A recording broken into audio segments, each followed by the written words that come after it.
So, import data and CSV is what we had.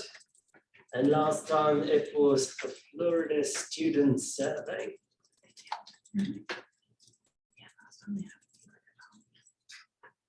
And all we have to focus on is the first line contains variable names. It does, and everything else is perfectly fine. The delimiter is common, so I'm going to hit OK. And that is the data that we have.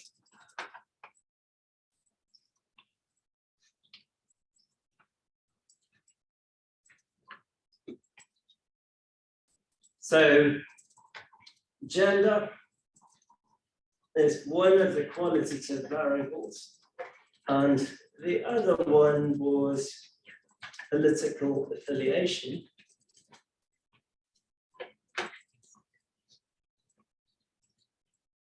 So we can use any variable we want.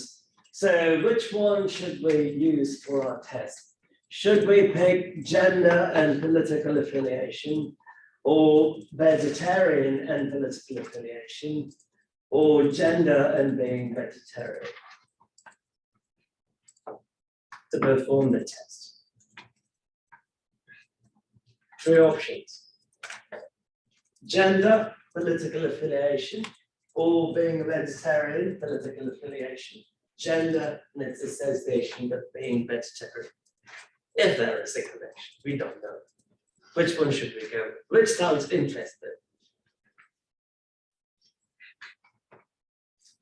Gender and vegetarian. Gender and vegetarian. Okay. So last time I showed you how to do crosstabs. So go to Analyze and Descriptive Statistics and select crosstabs. We want gender. That will be our row variable. And the column variable is being vegetarian or not. So we'll just display a bar chart just for fun.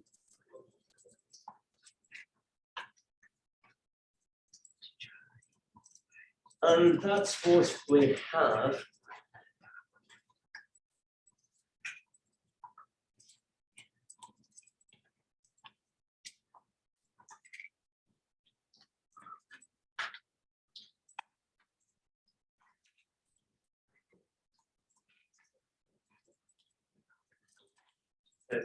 That is our bar chart and the cross tabulation, which is right over here.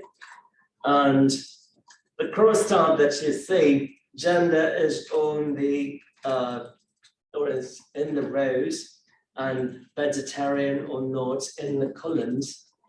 And sadly, there is a problem with this data.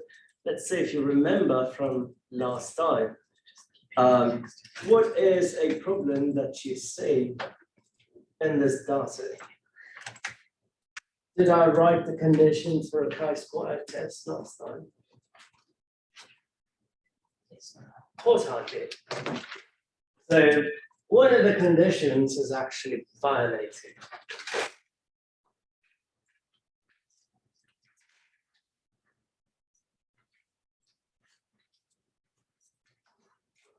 You can look at the notes, vegetarian weight. What's violated as a fact? Do they just do all gender?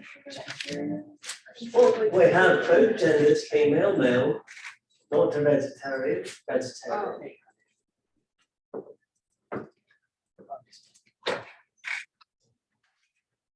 Did I not write it last time? Yes. Every cell count has to be at least 5. Exactly. Every cell count has to be at least 5. So these two are fine, that's fine, that's not. We have only 3. So even though I can run a test, would the test be valid? No, because the condition is violated. So we can't use the vegetarian column. Oh well. So let's go back.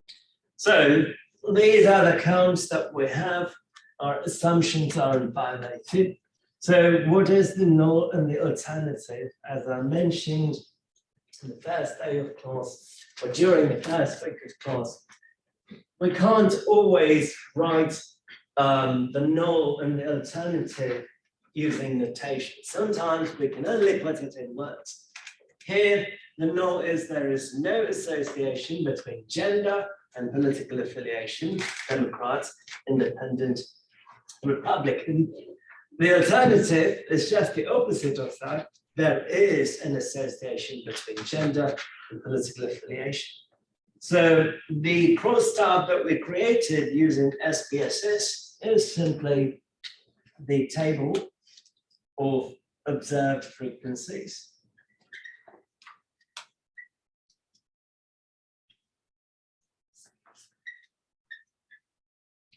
The table of O's. Now we need the table of E's. I guess I'll just write it over here. So how do we find the expected frequency? I mentioned last time that the formula for the expected frequency of a cell, for example, for the first cell, we take the row total, multiply by its column total, and divide by the total, which is 60. So for that cell, it would be 21 times 31 over 60. That cell, 24 times 31 over 60. Take a guess. 31 times 15 divided by 60. 15 times 31 over 60. How about that one? How do we find the expected frequency? 29 times 24. 24 times 29 divided by 60. So row total times the column total divided by the total. Let's go ahead and find the expected frequencies. Okay, what is the expected frequency for the first cell?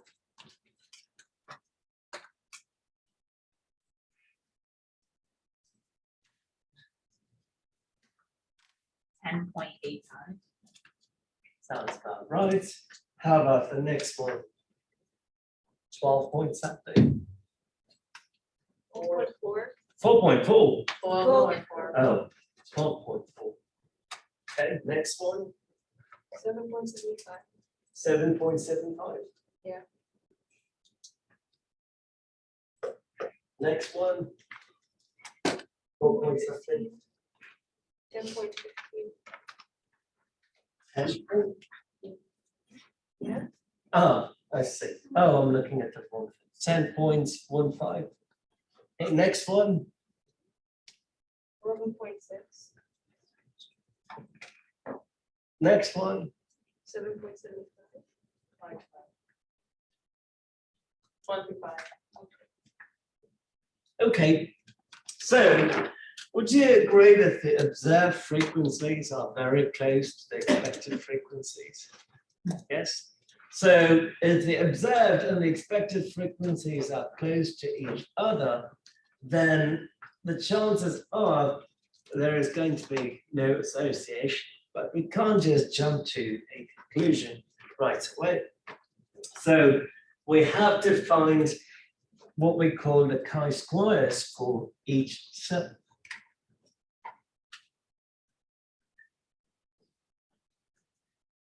So if you pick a cell, the chi-squared is simply the observed frequency for the cell minus the expected frequency, square, and divide by E. So O minus E squared over E. Good. So press start and let's press 1. There is some data in list 1. I'd like to clear that. So go back to start number 4, which is CLR list, which means clear list. So second one will get rid of all the data that's there in list 1. This comes very handy when you do homework because you go from one problem to another. You don't have to sit there and delete each and every observation. You can just clear the entire list. So press start. Number 1. What I'm going to do is I'm going to enter all the observed frequencies in the first list. So the O values will go in list 1. Make sure you maintain the order. So that's quite important. So 12, 13, 6, 9, 11, 9.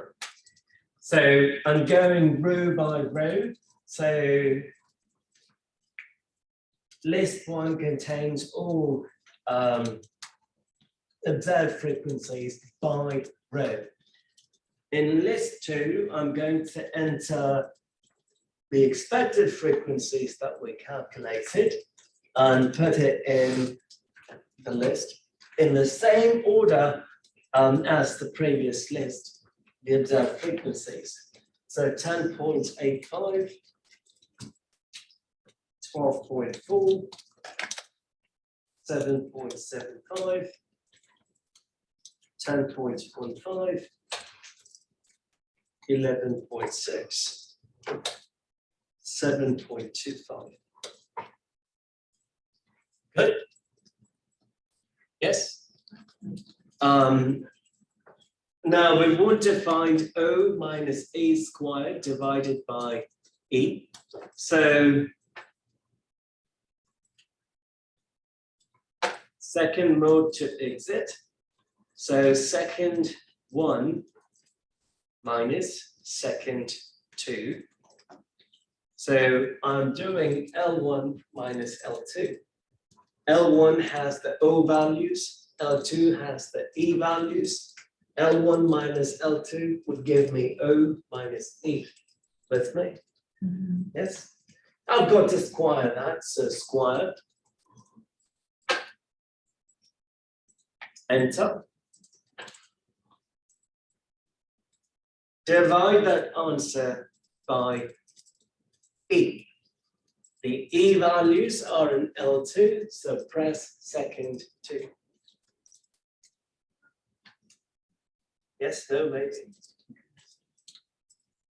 And that's going to give me the chi-squared values.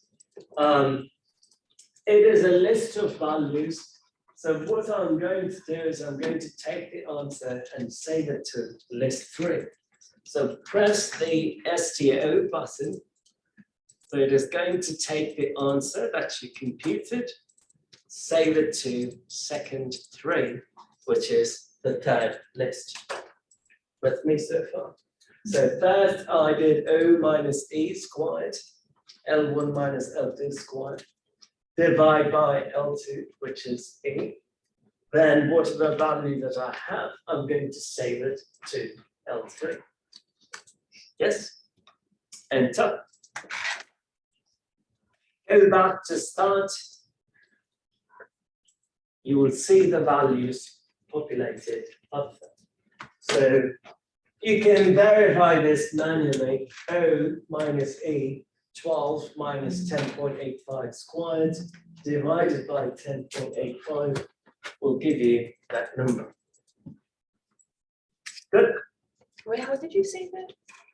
So let's go back, second mode. So the answer is the answer has the chi-squared values. So simply do store second 3. and that should have all the chi-square values saved. Good. So now we have the chi-square values. Since we have the chi-square values, we can find the chi-square statistic. The chi-square statistic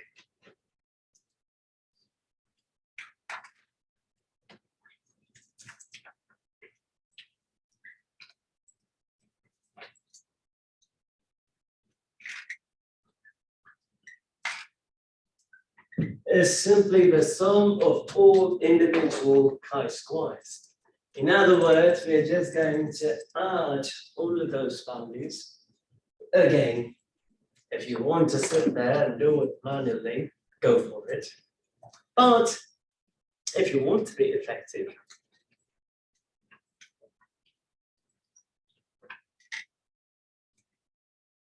press, we'll just start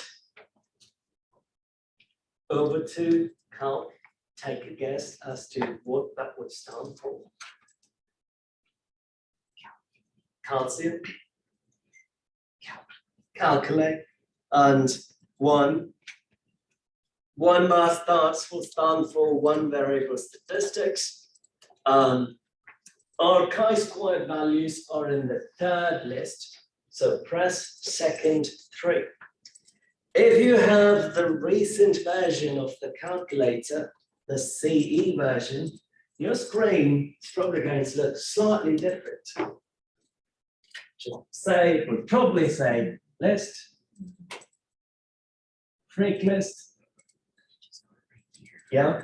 Yep. And I believe it's calculate, or is it paste? It's calculated. Calculate. So what you would do is move your cursor to the list field and do second 3, so that L3 pops up. And skip the frequency part, don't worry about it. Move the cursor down to calculate, head calculate. Older version of the calculator, you can simply follow this.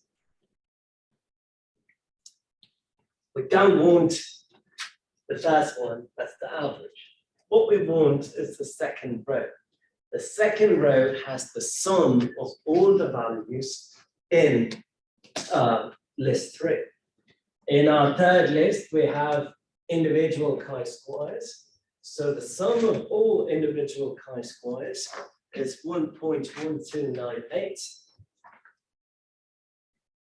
And that is nothing but our chi-square test statistic. Yes? Now, typically, if the chi-square test statistic is close to 0, chances are we're not going to reject the null. But still, we can't be subjective about it, because if I wanted to be subjective, I could have come to a conclusion right here, right? These two are close. Oh, not reject, no association, move on. Science doesn't work that way. So a simple rule of thumb is if chi-square is really small or close to 0, the chances are we're not going to reject. So fundamental principle of hypothesis testing, we want to verify if we are going to reject or not reject the null. To do that, we need the test statistic, which we just found.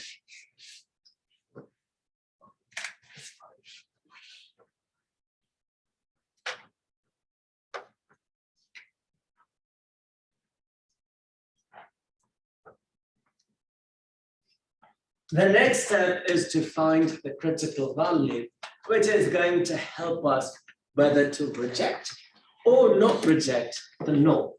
Same principle that we did with the very first test. We did do a test for mean, correct? So test for mean, we had a bell curve. Here it is a chi-square curve, so right cube. Always positive. And mind you, when you evaluate the chi-squared, is it possible to get a negative number? No, why not? Because it's the right. Side. Okay, and also algebraically, squaring, that number is always positive. The denominator is E, the expected frequency is always positive. So chi-squared cannot be negative. So it is a right skewed distribution. The value of alpha is 0.05.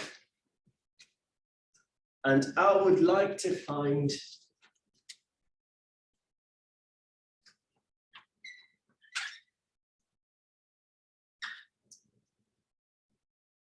that critical value. So the number right there. So in order to do that, we need alpha and we need the degrees of freedom. Have the value of alpha already, 0.05. Degrees of freedom, I didn't mention it. df for this case is r minus 1 times c minus 1.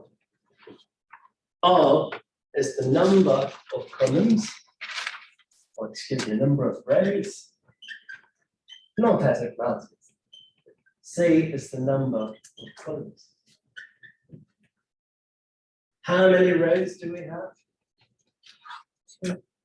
How many columns do we have? 3. 3. So 2 minus 1 multiplied by 3 minus 1, which would give us degrees of freedom 2. Good. So the critical value that we're about to find is chi-squared 0.05, comma 2.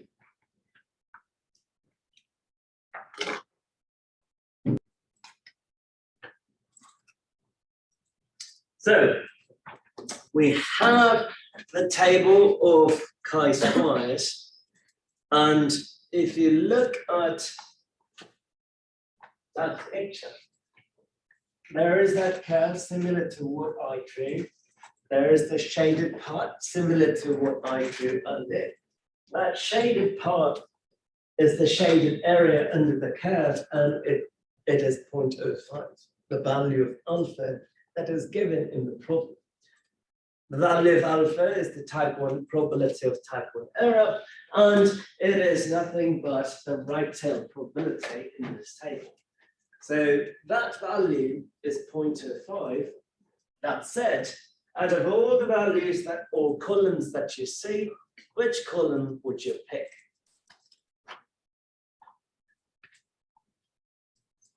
The right tail probability is 0.05, a shaded part. So of all the columns that you see, which one would you pick? 0.05, which is right there, the third or the fourth column. And once you pick the column, you go and look for the rows. The row you identify using the degrees of freedom. So the degrees of freedom in this case is 2. 0.05, 2. The chi-squared critical value is 5.99. Good. Okay. So now that we know the chi-squared critical value, which is 5.99, I can go ahead and write that over here. That's the value we found using the table. Good.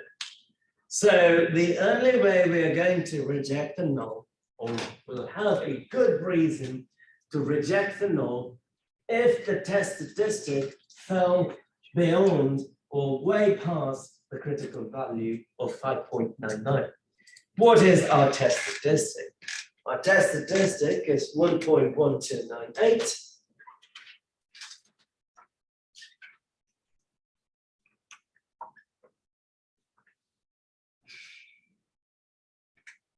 Which is right there. Yes? Did the test statistic fall in the rejection region? No. So can I erase the top here?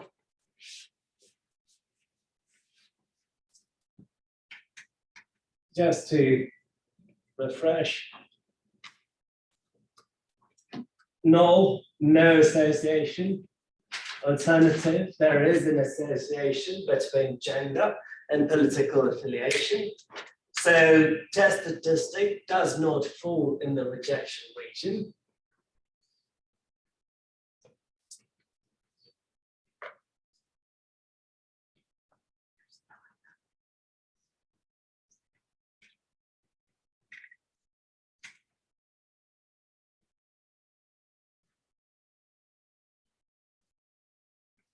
Which would mean do not reject null.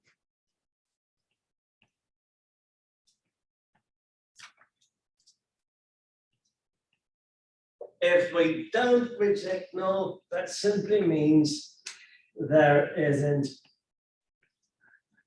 sufficient evidence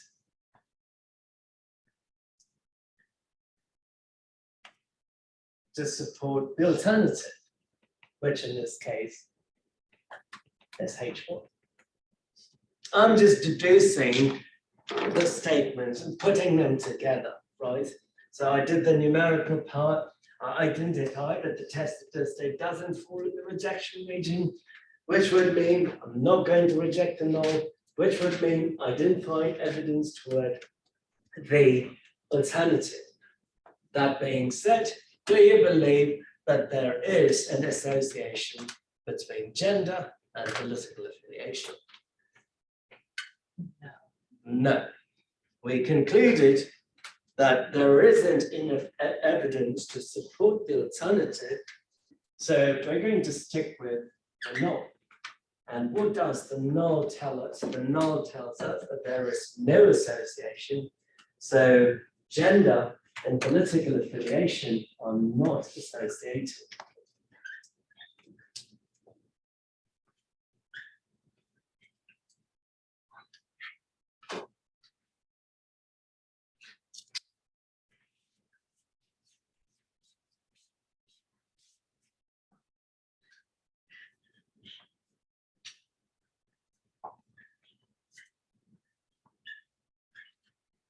Yes? So if someone asked you, well, is there a connection between the gender of a person and the political party that they are affiliated with? No. Based on the data that we have, no. And of course, that's based on Florida. Would it be different in a different state? Maybe. We don't know. We have to collect the data. But there is data out there. We just looked at the Florida student survey data. So that's one way to come up with a conclusion. The other way is to find the p-value. The p-value would make more of a probabilistic argument.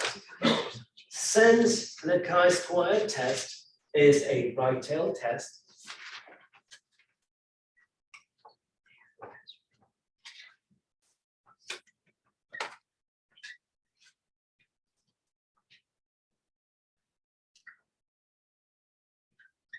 which would mean the p-value for that test is the area above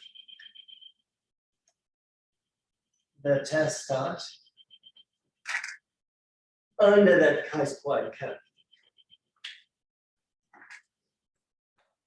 Okay, so p-value, area above the test statistic, area under the curve above the test statistic. Even before you find that value, do you believe that that answer is going to be bigger than 5% or not?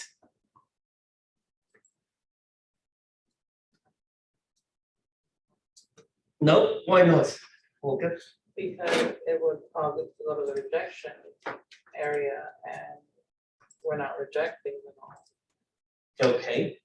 Where is the test statistic?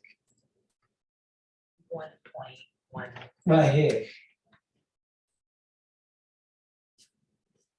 If I found the area under the curve above 1.1298, would that area be bigger than that shaded area, or would it be smaller? Bigger. Has to be bigger.